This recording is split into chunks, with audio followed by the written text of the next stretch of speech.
All right, welcome to The Explainer. Today, we're diving deep into Venezuela, a nation sitting on the world's largest oil reserves that somehow managed to completely collapse. And it all ends with this wild military intervention that honestly feels like something straight out of a Hollywood movie. So, this really is the central question, isn't it? I mean, how does a country that's literally sitting on more oil than Saudi Arabia just completely fall apart? It's a puzzle that really sets the stage for everything that comes next. And get this, it's not just an economic story. It turns into a full-blown geopolitical thriller that ends with this unbelievable scene: the U.S. military moving in to capture a sitting head of state. So that's exactly where we're going to jump in, right at the climax. Okay, let's start with the intervention itself.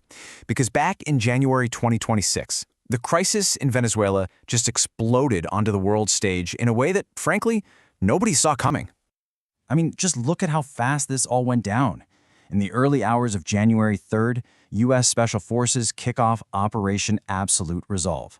By that afternoon, President Maduro is captured. Just a day later, he's on a plane to the U.S. to face charges. And by the 5th, his own vice president is taking over. We're talking less than 3 days. A sovereign nation's leader is just gone, removed by an outside power. It's incredible. So what was the official reason for all this? Well, the U.S. administration at the time was very careful not to call it an invasion or, an act of war. Instead, they framed it as this massive law enforcement action. The argument was, hey, we're not targeting a country here. We're targeting a criminal network that has basically hijacked the entire Venezuelan government. And this quote from the U.S. president at the time, wow. It really tells you everything you need to know about the sheer scope of this plan. See, the goal wasn't just to grab Maduro. It was for the United States to literally run Venezuela, at least for a while. That is a massive declaration of intent. We're talking about directly overseeing the entire political transition of another country. But here's the thing. For an intervention like this to even be on the table, a country has to be brought to its absolute knees first. So how did Venezuela, a nation just swimming in oil, get to that point of total ruin? I mean, the change here is just staggering. It's hard to even wrap your head around. On one hand, you had Venezuela as an oil powerhouse, one of the richest nations in Latin America. For decades, right, that oil money funded everything: infrastructure, social programs, you name it. And then there's the now, a state of almost total collapse. When the oil prices crashed and, mismanagement really took over, the whole system just broke. We're talking chronic shortages of food, medicine, a power grid so fragile that nationwide blackouts became a regular thing. Okay, this number is really at the heart of the whole economic catastrophe: 1,600,000%. That's not just inflation. That's hyperinflation on a scale that's, it's almost impossible to imagine. Basically, the government just kept printing money to pay its bills, and in doing so, made their own currency totally worthless. Think about it. Money you earned in the morning could be worth practically nothing by the afternoon. Your entire life savings? Wiped out. Gone. The very idea of money just evaporated. Now, this kind of economic implosion, it doesn't happen in a vacuum, right? It went hand in hand with a political system that was also completely falling apart, creating what was basically a full-blown democracy in crisis. And the 2024 presidential election, that was really the tipping point. So you've got the opposition candidate, Edmundo Gonzalez, who says, hey, we won. Here are the numbers to prove it. And he's got a lot of foreign governments backing him up. But on the other side, the government, which controls all the official channels, just declares the incumbent, Nicolas Maduro, the winner. All of a sudden, you have two different people claiming to be the legitimate president. The country was just fractured right down the middle, with absolutely no clear path forward. So, with its legitimacy in tatters after that election, what does the government do? It tightens its grip. Hard. Human rights groups started documenting this awful pattern of repression. People being detained for no reason, political opponents being tortured, even extrajudicial killings. Suddenly, just speaking out against the government became something that could get you killed. So, what happens when a country's economy completely fails and its political system just collapses? Well, the result is what you'd expect: a human catastrophe on an absolutely epic scale. And this really gets to the heart of it. Just ask yourself, what would it take for you to leave everything behind, your home, your family, your entire life, and just walk into the total unknown? Well, for almost 8 million people, the situation in Venezuela was the answer to that question. And that answer is this number right here, 7.9 million. That is not just a statistic. That's one of the largest human displacement crises in modern history, right up there with what we saw in Syria. And every single one of those numbers is a person, a family, a life just shattered by hunger and desperation. But here's the twist. Getting rid of Maduro, that wasn't the end of the story, not even close. It was actually the beginning of a brand new and deeply uncertain chapter with consequences that would ripple all across the globe. So instead of bringing stability, the U.S. intervention kicked off this new, incredibly chaotic reality. Maduro's vice president, Delcy Rodriguez, takes over, backed by the military. At the same time, U.S. forces are seizing control of the oil industry, the country's lifeline. And on the ground, you've got these armed pro-government militias, the colectivos, being sent out to crush any dissent. On top of all that, a media blackout is declared. It was chaos. And as you can probably guess, the rest of the world was immediately split right down familiar geopolitical lines. The U.S. obviously defended its actions, pointing to narco-terrorism, but its biggest rivals, Russia and China, they condemned it. They called it a flagrant violation of international law and a country's sovereignty.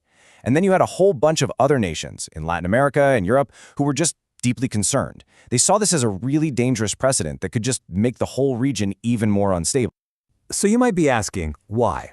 Why all this intense focus from global superpowers on this one country? Well, it always comes back to this number, $303 billion. That's the number of barrels of proven oil reserves in Venezuela. It is the largest on Earth. The fate of Venezuela is completely tied to the world's energy security, and that right there is why its crisis is everybody's business. And all of this leaves us right here with one of the toughest questions in all of international relations. When a nation completely collapses, who has the right to step in? It's a question about sovereignty, sure, but also about the responsibility to protect people from disaster. And what happens when the old rules of the world just don't seem to apply anymore?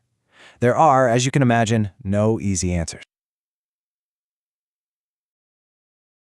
For the longest time, we thought we knew what made a country powerful, right? Big armies, massive weapons. But what if the true measure of strength today is completely invisible? That's what we're digging into, how the battle for the future isn't being fought with bombs anymore, but with bits and bytes. This is all about silicon supremacy. Think back to the Cold War. The whole game was about one thing: nuclear stockpiles. That was the equation for power. Simple. But the microchip? Man, it has completely flipped that script. The race for computational supremacy is the new arms race, and it's happening right now, whether we see it or not. Okay, so to really get this, we've got to throw out the old definition of power. Seriously, the playbook that was written during the Cold War, it's pretty much useless now. Yeah, for decades, this was it. This was the ultimate symbol of power. A nation's influence was literally measured in megatons. It was kind of terrifyingly simple, wasn't it? The more warheads you had, the more power you held. Period. But today, the game is measured in petaflops. And you're probably thinking, what on earth is a petaflop?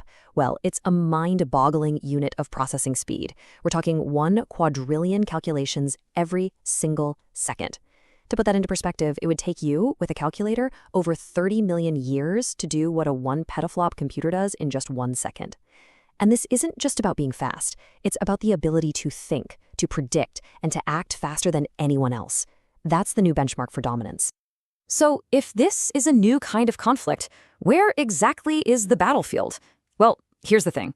You can't find it on any map. It's invisible, it's digital, and it's all around us, all the time. Let's break down what computational power really means in this context. It's not just about having a faster laptop. No. We're talking about using that incredible speed to fuel super advanced AI, to control the fire hose of information, and ultimately to make critical strategic decisions way, way faster than your rivals can. You know, think about it this way. If you can process what's happening in the world, if you can literally process reality, predict the next move, and make your decision before your opponent even grasps the situation, you've already won. That is the ultimate strategic advantage in the 21st century. So this new power structure, it's really built on 3 main pillars. You need artificial intelligence, which is kind of like the brain of the operation. You absolutely need advanced semiconductors, the microchips. That's the muscle, the physical hardware. And then you have to have data control, because data is the fuel that makes this entire engine run. All right, so if this is a war, what are the weapons? Obviously, we're not talking about tanks and missiles. But don't be fooled. These new weapons are every bit as powerful. So here's the modern playbook. First, you use chip sanctions. You basically starve your opponent of the essential hardware they need. Next, you go for algorithm control. This is huge. It's about influencing the software that runs, well, everything from social media to the stock market. And finally, you aim for network dominance, controlling the physical stuff, the undersea cables and satellites that our entire digital world depends on. And we need to be crystal clear about the intent here. When you hear about new tech restrictions or trade rules, just remember this quote. These are not safety regulations. They are acts of strategic warfare designed to achieve dominance. This is all about playing offense, not defense. And all of this, the chips, the data, the algorithms, it all boils down to one massive question. Who controls the future? Because this isn't just a competition over technology. It's a fundamental fight to determine who gets to write the rulebook for our society. The stakes here, well, they couldn't be higher, because the power to control the code, that's the power to shape society itself, to set the rules for our economy, our politics, and maybe even our own perception of reality. It really makes you think. In a world that is increasingly run by software, the people who write that code are in effect becoming our new lawmakers. So that leaves us with this huge, lingering question. If code is the new law, who are the new lawmakers? And who holds them accountable? That's the challenge we all face in the age of silicon supremacy.